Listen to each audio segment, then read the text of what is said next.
7:28 en el territorio continental ecuatoriano, buscando la verdad y abogando por unidad nacional en pro de la paz y la seguridad en el Ecuador. Queremos saludar, dar la bienvenida en la revista de Opinión y Democracia al asambleísta Ramiro Vela, asambleísta del Tungurahua, que lo invitamos para abordar el trámite del proyecto de ley de alivio financiero, entre otros temas.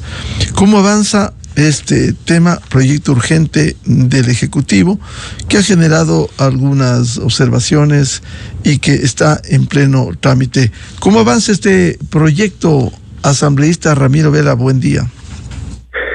Buenos días, estimado Miguel. Buenos días a los ciudadanos, a todos los compatriotas que nos escuchan ahora. Lamentablemente, por temas de salud todavía no puedo estar visitándolos, pero oportunamente lo haré. Bueno, esta ley que ha sido propuesta por el señor presidente ha seguido el trámite normal, a diferencia de la otra que usted ya sabe cuál fue el inconveniente, y tiene puntos importantes, como su nombre lo dice. Alivio financiero ya fue aprobado por la mesa de régimen económico, ya fue aprobado por la mesa que tenía que activar el tema y será tratada ya el día jueves. Entre los temas más importantes se prevé nuevamente buscar, como repito, el nombre lo dice, un alivio para cierto segmento de la población 100% productiva, que por la pandemia, que por la crisis económica, que por los paros y por diferentes circunstancias, y ahora la crisis energética, ha ido agravando su situación y ha ido acumulando deudas, y a esas deudas además han ido acumulando intereses. Esa es la base inicial de todo este proceso, estimado Miguel. ¿Cómo está concebido el proyecto que permita hacer uso precisamente del alivio financiero? ¿Cuáles son las principales disposiciones que permitan, que faciliten esto? Bueno, tiene 16 puntos, pero creo que lo más importante es el suspender los procesos coactivos, es decir, los procesos de cobro de instituciones como el IES, como el BIES y Ban Ecuador. Porque si bien es cierto, ya tiempo atrás se generó una norma, se eliminaba las multas y los intereses, pero eso terminó hasta julio del año 2023, es decir, fue un tiempo muy pequeño. Acá se está alargando el tema para todo el 2025 además, pero se está suspendiendo todos los procesos coactivos y todos esos cobros que también, además de incluir intereses y multas, también incluye el pago de los abogados, que muchas veces, inclusive, y yo he generado un proceso de fiscalización, son exagerados. Se elimina, por ejemplo, el tema de los créditos educativos a personas o a estudiantes que hayan tenido discapacidad, y se elimina el interés del resto de estudiantes. Hay mucha gente que ha estudiado fuera del país con créditos, e inclusive dentro del país, y que no ha encontrado trabajo, no tiene dónde pagar. Se eliminan esos intereses. Claro, se busca que con un mínimo puedan reestructurar los créditos hipotecarios del IES, que es importantísimo, estimado Miguel, porque hay un estudio donde dice que gran parte de los deudores del IES, de los créditos hipotecarios, estaban con riesgo inclusive de perder su casa. Entonces, acá se da una moratoria, se reestructuran los créditos del BIES y se condonan interés sobre interés. Hay un punto que para mí es importante, que se aumenta el plazo para que la gente que le debe al SRI, que quiere pagar, pero que le debe al SRI, pueda generar un tema mucho más amplio. Y también entra dentro de esta ley, que son los puntos más importantes, repito, el tema de las multas y los recargos para la Agencia Nacional de Tránsito. Ahí hay mucha gente que llegué a conocer que hay gente que lleva hasta $3,000, $4,000 en multas. Sí, no estamos ocultando que hagan esas multas, pero el tema de los intereses, el tema de los recargos, ya no va a correr, y tampoco es que tienen que pagar todo de manera completa. Tendrán que pagar una parte parcial de esa deuda y poder reestructurarla. Entre lo más importante de la deuda, hay también una eliminación de hasta $10,000. Esa es una condonación. Yo no estoy de acuerdo en ese punto, condonar deudas de hasta $10,000 a deudores de las bancas cerradas. Sin embargo, está incluido también y estará a votación. Esta fue una propuesta, entiendo, de alguna de las bancadas que también fue incluida, entre lo más importante. Ahora, ¿cómo se va a operar de aprobarse este proyecto que permita el alivio financiero? Bueno, lo primero que tendrá que hacerse, que creo que va a tener el visto bueno de la mayoría de las bancadas, salvo una que he escuchado que no se ha pronunciado en contra, habrá que generar inmediatamente reglamento para que esta ley pueda ser aplicada, porque ya nos ha pasado en otros instantes. Hay que recordar que el Ecuador, el país, vivimos haciendo, por lo menos en este año, hemos hecho la mayoría de leyes para tapar el bache, para cubrir el momento, para poder salir al paso de lo que no hemos podido hacer en los últimos años, estimado Miguel, y esta ley vuelve a ratificar aquello. Necesitaremos generar una estructura, y el Ejecutivo necesitará presentar lo más pronto posible, y dentro de las transitorias está que en menos de 30 días tenga que presentarse los planes de acción inmediatos por parte de las instituciones a las cuales se está haciendo nombre en la ley para aplicarla. Porque si no, caso contrario, va, repito, a tomar el mismo camino que otras, a tomar muchísimo tiempo, y ahí no sirve. Cuando la ley llega, tiene que llegar en el momento más oportuno, y este es el momento. Ahora, en el tema de condonaciones, en el tema de suspensión de procesos coactivos, en el tema de no cortes de servicios básicos, porque también está incluido, no se podrá cortar ni internet, no se podrá cortar planes telefónicos, eso es inmediato, es una disposición que el ministerio lo tiene que inmediatamente hacer aplicado desde cuando la ley entre en el registro oficial. En el caso de las condonaciones sería hasta los $10,000 solo con la banca cerrada. Sí, en el caso de las condonaciones, que repito, quizás es un punto que yo no comparto mucho, pero hay mucha gente que ya ni siquiera tiene con quién arreglar, es directamente con el Estado. Y el tema de las multas y intereses ha triplicado, ha cuatriplicado esa deuda. Entonces, se eliminan las deudas del capital interés arrastradas desde el feriado bancario con los bancos cerrados. Yo no estoy de acuerdo ahí, porque ¿quién asumió la pérdida de los bancos cerrados en la crisis bancaria? Fue el Estado, y el Estado somos todos. Entonces, todos estaríamos condonando esa deuda. Yo hubiera preferido que se vea una reestructuración, pero se dice que la mayoría de estas personas, inclusive por el tiempo, ya han pasado de años y años, ya no podrían ser factible aquello, y sería solamente con la banca cerrada. Son las deudas del feriado bancario, estimado Miguel. Ahora, dentro del contenido de este proyecto, se establece una tabla de 15 tipos de empresas que se beneficiarán de un crédito tributario si no han despedido personal en los meses de los apagones. También, esto es bueno. Hay dos temas que tienen que ver directamente con el trabajo, ¿no?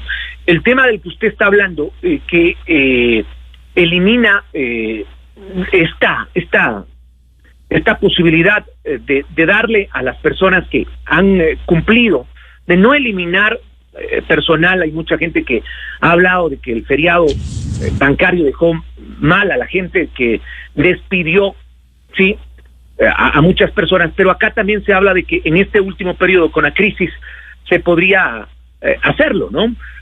Hay un tema también del impuesto a la renta 2022 y 2023, para quienes tienen el negocio RIMPE, quienes tienen negocios populares, se condona el impuesto, por ejemplo. Esto es otra cosa positiva. Todo es el sector productivo, Miguel, esto es importante decirlo, no ingresan créditos ni de consumo ni otro tipo de créditos, es 100% sector productivo. Y también se incluye el tema, la eliminación de deudas de hasta $460 con el SRI, y también contratación obligatoria para las empresas que tengan adultos mayores de más de 50 años. Por cada 50 trabajadores, un adulto mayor que lo contrate. La gente que haga esto tendrá algún alivio económico. Ahora, en la primera disposición transitoria de este proyecto presentado por el Ejecutivo, se menciona que los empleadores sean personas naturales o jurídicas que no hayan desvinculado de su nómina a sus trabajadores durante los meses de octubre, noviembre y diciembre, y que los mantengan en las mismas o mejores condiciones de su vinculación laboral inicial, gozarán de un crédito tributario para el ejercicio fiscal de 2024. Es decir, este es un incentivo para quienes no hicieron perder fuentes de empleo. Yo creo que es un incentivo para la gente más que consciente, responsable de que despedir a personas en la crisis energética solamente agravaba el problema, Miguel. Y es parte de lo que creo yo debe ser la solidaridad real, porque hay muchos que se han apuesto a este tema. Yo le cuento que en varias entrevistas de la semana anterior, cuando recién se conocía, se hablaba de que cómo van a beneficiar a las empresas, a las grandes empresas que tienen ganancias importantes. Bueno, las empresas tampoco es que están pasando por el buen momento. La crisis económica es en todo sentido, y muchas han generado enormes esfuerzos para no despedir a sus trabajadores, y los trabajadores también han generado enormes esfuerzos para cumplir con horarios especiales, para cumplir a lo que se ha podido para salir adelante. Entonces yo creo que es un incentivo importante, y sobre todo destacar los 3 meses que son los meses más caóticos de la crisis energética, apostándole por supuesto a que esto no vaya a pasar al año 2025. Ahora, ¿cuáles son los tiempos del timing de este proyecto urgente en materia económica? ¿Se ha convocado ya a sesión para ir al segundo debate? El día jueves se va a tratar el tema. El día jueves va a estar en el pleno de la Asamblea ya. Prácticamente, repito, es importante decir que salvo 2 abstenciones en la mesa, yo no pertenezco a la comisión, pero conozco de cerca, y pese a un tema de salud que, como usted sabe, Miguel, estuve un poco alejado los días anteriores, pero tengo que estar atento al tema, pues tiene una votación mayoritaria. Entonces el día jueves ya se va a tratar el tema, se va a votar, hay una aceptación en sí, creo que se va a aprobar con una amplia mayoría, e inmediatamente pasará al registro oficial, y repito, hay tiempos establecidos ahí.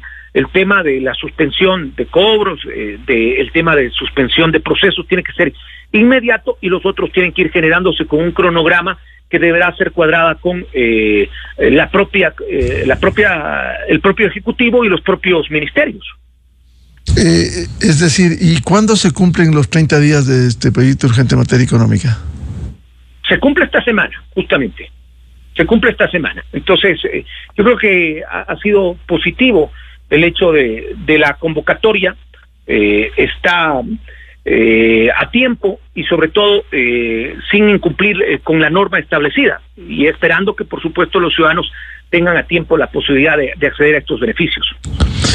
Es decir, de aprobarse esto, de inmediato irá donde el Ejecutivo para su sanción, y luego con la publicación en el registro oficial su implementación. Sí, claro que sí, y lo más importante es que prácticamente todo lo que el Ejecutivo, salvo 2 temas que estaban ahí inicialmente, uno de ellos, recuérdese usted, el tema de las universidades privadas, que fue desechado en primer debate, pues que no convenía. Se hizo un análisis extenso de lo mismo, en vez de ser una ayuda hubiera sido un agravante para otros ciudadanos, y otro tema ahí que hablaba también de alguna condonación para otros deudores más grandes, que no pasó. El resto es totalmente el proyecto que ha sido presentado por parte del Ejecutivo, y ciertas bancadas han ido incluyendo ciertos temas que, repito, le van dando la posibilidad de que sea aprobado. Jueves a las 2 de la tarde está convocado para confirmarle, estimado Miguel. Ahora, de alguna manera, cuando salen los proyectos de estos temas, especialmente de condonaciones, ¿nos suena de alguna manera a demagogia la implementación de la aprobación de este proyecto? De acuerdo, concuerdo totalmente con usted. Por eso, inclusive, en la última ley que nosotros ya tuvimos algunos temas de condonación, yo fui muy crítico en la Comisión de Fiscalización cuando llamamos a Banecuador, acuérdese usted, a las instituciones, a la Superintendencia de Economía Popular y Solidaria, a la Superintendencia de Bancos, porque también fue parte de las medidas que se establecieron, pero tiene que ser práctico, tiene que ser visible, y ahí yo creo que el Ejecutivo también tiene que generar, más allá de un proceso de comunicación político o electoral, porque eso nos está matando en estos últimos meses, concreto, y las instituciones son las que tienen que, ellos tienen la base de datos de quiénes les deben, de quiénes son los afectados, tienen que generar un trabajo de campo para, si es posible, hasta llamar, porque no es simple como decir, oiga, ya estamos con este proceso abierto, y si se entera bien y si no se entera también, porque tiene 2 objetivos la norma. Primero, aliviar financieramente a estas personas que están con la preocupación, y también recaudar, pues. Porque si usted está permitiendo que de una deuda grande, usted con un 20% ya pueda no tener intereses, condonarse multas, ayuda también para recaudar fondos. Pero son las instituciones las que tienen que, si es posible, poner personal a trabajar. Personal que hay de sobra, porque burocracia es lo que más hay en estas instituciones. Hablo de CRI, hablo del IES, hablo de Banecuador, hablo de CNT, de todas las empresas, son las que tienen que poner a su personal a llamar y a contactar personalmente a todas las personas. Tenemos esto, aplique, y para poder cumplir con la norma, no que nos pase como nos pasó, repito, el año anterior, que recién cuando ya se había cumplido el plazo, mucha gente se estaba enterando que había esta posibilidad, ¿no? Claro, también llamamos al interés de los ciudadanos para que quienes tienen estos procesos puedan acercarse apenas sea aprobada la ley. En todo caso, hay la expectativa positiva de que esta semana sea aprobado el proyecto y remitido al Ejecutivo, con los cambios que se operen en este segundo debate. Yo creo que no va a haber cambios en el segundo debate. La ley está ya prácticamente consensuada con las bancadas que tienen mayoritariamente la votación. Dentro de la aprobación inclusive está la Revolución Ciudadana. El Partido Social Cristiano también ha manifestado que considera que sí hay un alivio financiero, salvo Construye, que he escuchado en últimas intervenciones de que no la apoya, la bancada de ADN y también los independientes. Va a ser positivo, repito, Miguel, por las dos visiones. Se alivia a las personas, se logra también contraer un poquito más de recursos de las instituciones, bajar esa enorme déficit económico que tienen varias instituciones con estos créditos, y por supuesto se da reactivación, porque quien tiene un poquito más de tranquilidad, ya no con el peso de que tengo multas, intereses, no puedo pagar, son impagables, estoy en la central de riesgos, me están llamando todos los días los abogados, me están amenazando que me van a cerrar la empresa, me están cortando el servicio, no puedo hacer nada en la banca, no puedo hacer nada en las instituciones porque estoy con estos procesos coactivos y encima tengo que pagar abogados. Eso no es vida. Eso no es vida, y en medio de tantas dificultades creemos que esto sí podía poner un poco de tranquilidad para el sector productivo. Repito, esto está 100% enfocado al sector productivo. Bien, quisiera hablar del otro proyecto que ha generado polémica, que fue el archivamiento con 84 votos de la ley urgente que fue finalmente archivado y que generó la reacción del Ejecutivo en estas condiciones. ¿Qué piensa usted? Pienso que fue una locura. Pienso que la Asamblea, lamentablemente, esta semana ha sido de noticias negativas para la Asamblea, ¿no? Usted no me ha preguntado, pero creo que algunos asambleístas no saben para qué es la Asamblea. No guardan el respeto ni el honor a la Asamblea. Venga de donde venga, ¿eh? Venga de la bancada que venga. Se han viralizado imágenes de un gimnasio en los salones de la Asamblea, de bailes de tecnocumbia en los salones de la Asamblea, que no está mal, a mí me encanta ese género, pero hay que saber dónde, cuándo y por qué. Y lo de la ley fue otro broche de orito para la Asamblea, que se adelanta. Si querían vetarle y tenían los votos, mándenla a la comisión y trátenla en un segundo debate, pero creo hay un apresuramiento. Yo voy a decirlo muy claro, creo que hay un susto, porque tres cosas complicadas en la ley, para algunos no había. Quizás lo de subir el tema del impuesto a los vehículos que cuestan más de $40,000. De eso se cogieron y dijeron que había un impuesto adicional, que no es así. Y yo creo que lo que les asustó fue la congelación, o que la UAFE tenga nuevas competencias y pueda ir bajo los recursos mal habidos, Miguel, bajo los recursos mal habidos, bajo la premisa de que todas las investigaciones, y vuelvo a mi comisión, la Comisión de Fiscalización ha traído en tres oportunidades a la UAFE, en 3 oportunidades ha traído a la UAFE a la comisión, y en las 3 oportunidades ha dicho la UAFE no hace su trabajo.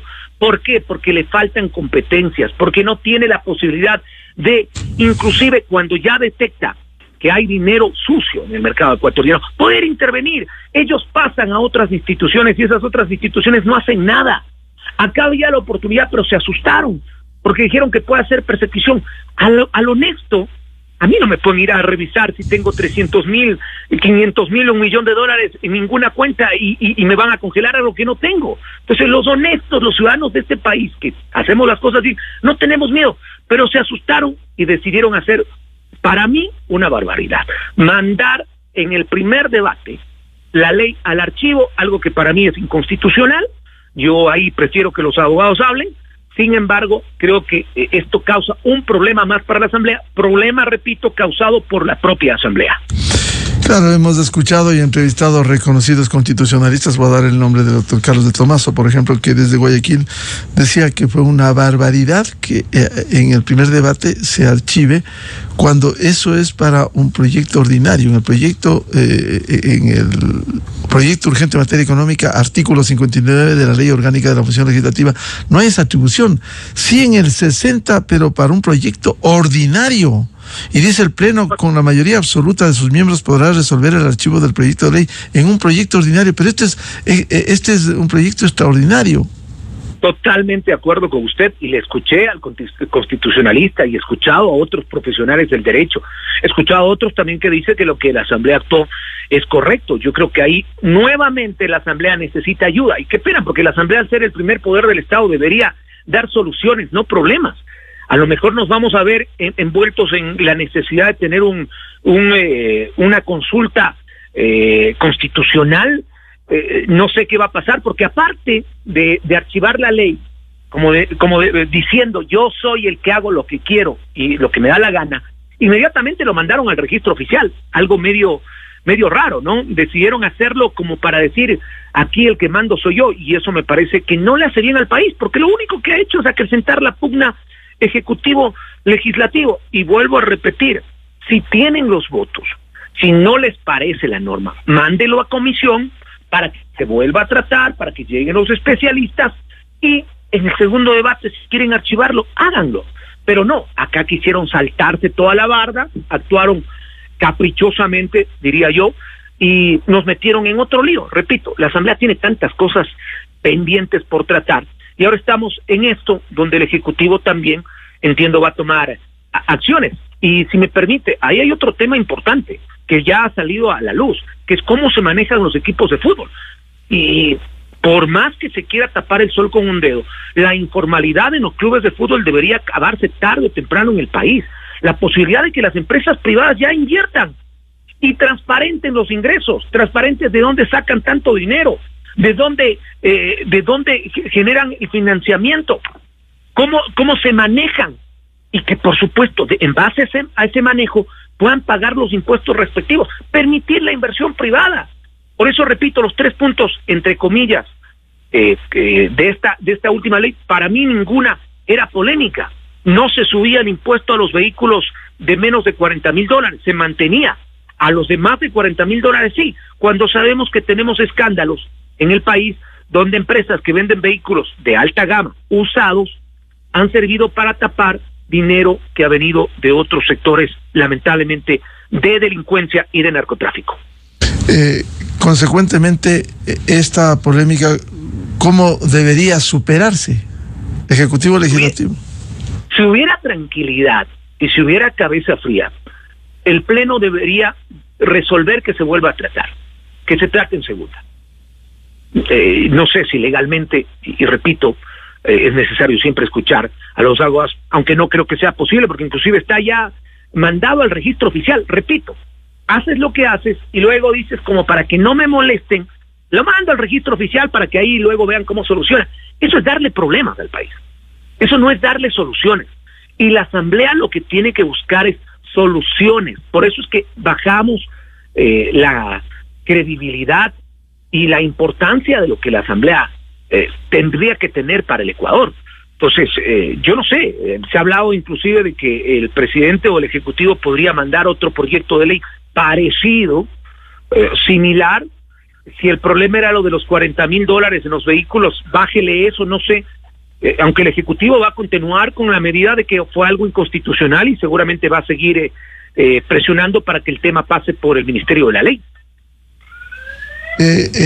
Entonces, ¿en qué va a quedar? Porque hay un suspenso respecto del desenlace final si la Asamblea ya envió al registro oficial. Bueno, no le puedo decir, Miguel, no, como asambleísta individualmente no le puedo decir en qué va a quedar. Es un tema administrativo 100% de la Asamblea, es un tema que repito, solita la Asamblea se metió en este problema y que tendrá que ir caminando tal vez con un procedimiento constitucional. Porque aquí hay 2 escenarios. Uno, que el Ejecutivo en algún momento desista no hacer nada, O dos, que el Ejecutivo luego de los 30 días diga que como no se cumplió el debido proceso, que eran los dos debates, que como no se cumplió con la votación en el segundo debate, la ley pasa por el ministerio. Ahora, ¿cómo haces eso si ya tienes en el registro oficial un archivo de esa misma ley? Y vuelvo a insistir en un tema: la Asamblea tiene que estar enmarcada a generar soluciones para el país, no problemas, y lo que nos han causado es otro problema, otra pugna que seguramente a lo mejor un tema constitucional lo podría aclarar. Bien, al asambleísta del Tungurahua, Ramiro Vela, muchas gracias por atender a la revista de Opinión Democracia, temas de interés, al menos este proyecto de alivio financiero que está en trámite y que esta semana debiera concluir en el Pleno de la Asamblea Nacional. Muy amable, Ramiro, la atención a la revista de Opinión Democracia. Estimado Miguel, a usted, como siempre, gracias por la invitación. Por temas tecnológicos de distancia he tenido que atenderle solo telefónicamente, pero seguramente tendré la oportunidad de saludarlo, y a los ciudadanos a continuar adelante. El país lo tenemos que sacar adelante. Hay errores que hay que corregirlos, pero también hay aciertos que hay que seguir hablándolos y comentándolos. Un muy buen día. Muchas gracias, Ramiro Vela, asambleísta del Tungurahua, aquí en la revista de Opinión Democracia. 7:54 en el territorio continental ecuatoriano. Vamos a una pausa y ya volvemos. Buscando la verdad, diálogo previsto con el economista Vicente Albornoz, decano de la Facultad de Economía de la UDLA, la Universidad de las Américas, para hablar temas de interés en materia económica. ¿Cómo cierra el Ecuador y cuáles son las necesidades que tiene antes de fin de año? Desde 1984 con Gonzalo Rosero. La revista de Opinión Democracia. Siempre líderes, siempre confiables. Enseguida regresa Miguel Rivadeneira a la búsqueda de la verdad. Inicio de espacio promocional y publicitario. La empresa pública del agua EPA-EP solicita a las juntas de agua para riego y drenaje legalizar y estar al día con los pagos de las tarifas por uso y aprovechamiento del agua. Recuerda, no pagar anualmente la tarifa o realizar obras de captación, conducción, distribución sin contar con la respectiva autorización son